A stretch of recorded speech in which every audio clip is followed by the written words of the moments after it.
Знаеш ли, че можеш буквално да препрограмираш мозъка си, за да печелиш повече пари? И не, това не е магия, а невронаука. Сега ще ти дам 3 хака, които ще ти помогнат да препрограмираш мозъка си тотално. Първо, повярвай, че заслужаваш. Усети го. Целият трик е в емоцията. Всеки път, когато си помислиш "не мога", хващай се и го сменяй с "още се уча". Това се нарича shadow work.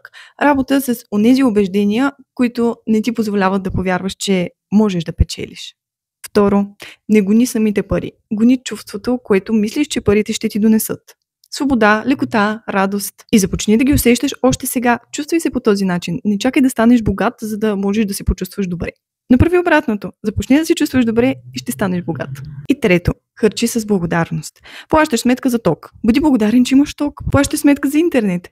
Бъди благодарен, че имаш достъп до света. Когато харчиш пари с радост, парите се връщат обратно към тебе. По същия начин. И запомни едно. Изобилието идва отвътре, не отвън.